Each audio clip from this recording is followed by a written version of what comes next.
Chers amis, j'aimerais vous ramener quelques années en arrière. C'était avant le Covid, un petit peu plus loin encore, jusqu'en 2013, le 13 mars 2013 pour être précis. C'est une date qui ne vous rappelle probablement rien. Ce soir-là, pourtant, vous étiez certainement vous aussi devant votre téléviseur. Nous découvrions un homme en blanc qui s'inclinait devant la foule rassemblée pour l'occasion sur la place Saint-Pierre à Rome. Oui, c'est le soir de l'élection de notre Saint-Père François. Et ce geste, s'incliner devant tout le monde, ce geste a ému le monde entier. C'est un geste profondément humble, s'incliner. Un geste surprenant de la part d'un élu. On n'imagine pas tellement un politicien faire ça le soir de son élection. Ce geste nous a marqués. D'abord parce que s'incliner devant l'autre, par respect, c'est un très beau geste. Un geste que notre monde occidental ne connaissait pas beaucoup et qu'il a appris à connaître avec le Covid, notamment dans nos célébrations liturgiques où on ne pouvait plus se serrer les mains, souvenez-vous, pour se donner la paix. Alors, on s'inclinait.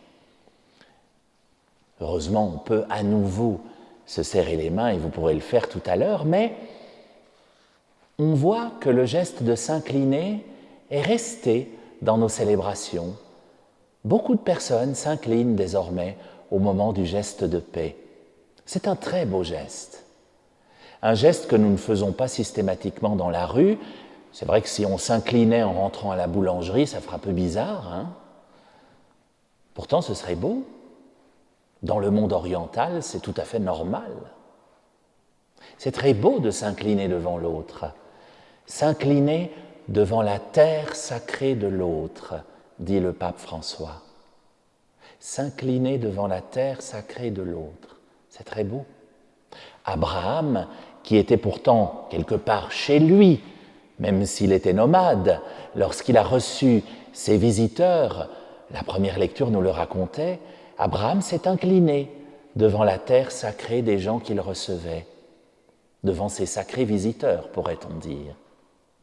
Et de façon générale, chaque geste que nous faisons, si c'est un beau geste, chaque geste est important. Il y a des gestes que nous faisons machinalement. Il y a des gestes auxquels, au contraire, nous donnons tout le soin nécessaire, comme ceux qui ont présidé à la préparation de cette table ce soir. Mais quels que soient nos gestes, ils sont importants. Ils ne sont pas neutres, on le sait bien. Si les gestes, si les actes ne suivent pas les paroles, si les mots ne sont pas traduits en gestes, alors à quoi bon ? On entend facilement les gens dire « c'est des belles paroles tout ça, mais quels seront les gestes qui vont suivre ? Faites ce que je dis, pas ce que je fais. » Dans nos célébrations, nos gestes sont importants. Nos positions sont importantes aussi. Il y a des moments où l'on est assis pour écouter, pour réfléchir. C'est votre cas en ce moment. Il y a des moments où on est debout pour chanter, pour célébrer, pour louer. Il y a des moments où l'on s'agenouille, lorsqu'on peut encore le faire.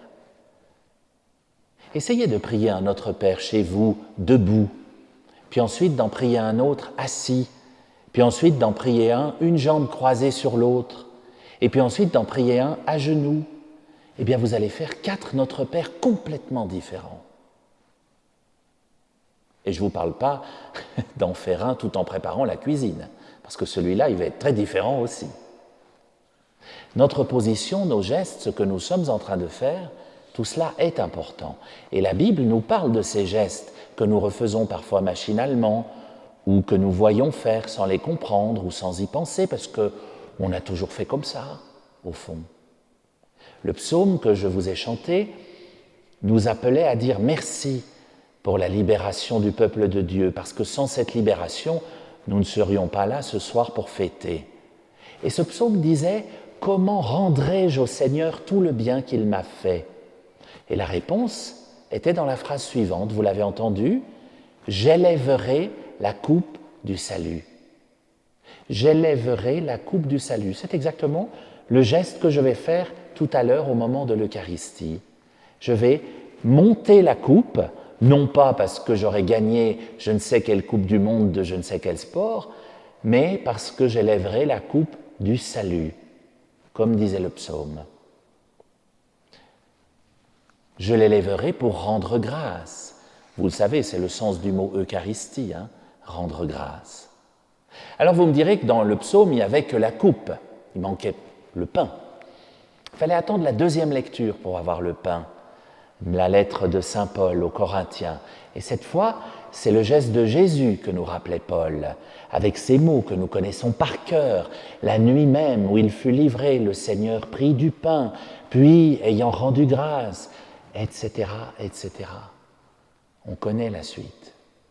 Et Paul conclut en donnant tout son sens à ce geste. Ainsi, disait Paul, chaque fois que vous mangez ce repas, chaque fois vous proclamez la mort du Seigneur jusqu'à ce qu'il revienne. C'est donc pas un geste du passé que nous refaisons sur cet autel. C'est un geste pour demain, pour l'avenir, pour que le Seigneur revienne.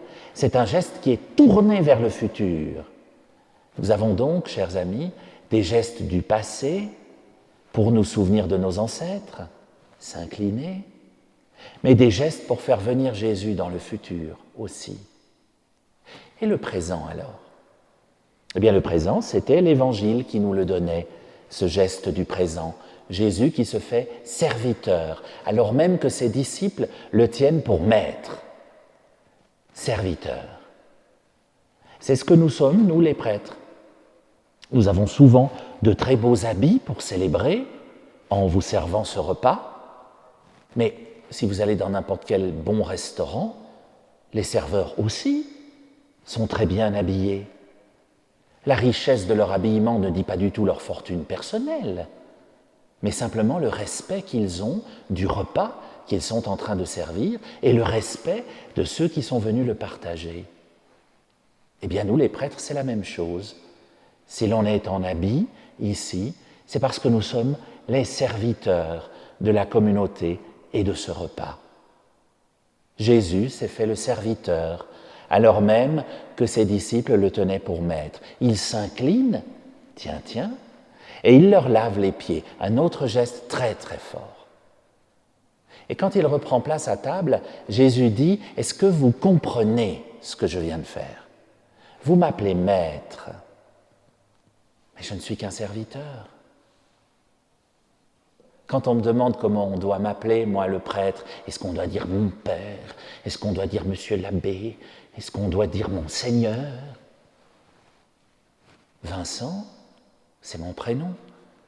Je ne suis qu'un serviteur. D'ailleurs, un certain Jésus a dit « N'appelez personne Père, car vous n'en avez qu'un seul dans les cieux. » Jésus est venu nous libérer de tous ces titres ronflants. Il est venu nous montrer que même celui qui sert à cette table-ci n'est qu'un serviteur. Et de plus, si j'ai fait ce geste, dit Jésus, c'est pour vous apprendre à vous le faire vous aussi les uns aux autres. Le jeudi saint, ce n'est pas seulement la fête des prêtres, c'est la fête de tous les baptisés, puisque vous le savez, par votre baptême, vous êtes prêtres, vous aussi, prêtres, prophètes et rois. Et donc, nous devons être les serviteurs les uns des autres. Ces gestes de charité, s'incliner, servir, devraient être faits par chaque baptisé pour ses frères et sœurs. Alors seulement, nous méritons le beau nom de chrétiens, ceux qui essayent de suivre le Christ, au service les uns des autres, sans autre titre, sans autre fortune, sans autre pouvoir que celui de l'amour. Au restaurant, le serveur nous donne une carte des mets. Mais Jésus, lui, nous donne la carte d'aimer, la carte qui nous aide à aimer, jusqu'à se donner par amour pour nous. Alors, parcourons cette carte d'aimer, ce menu d'amour qu'est l'Évangile, et ne soyons jamais rassasiés des gestes extraordinaires qu'il contient.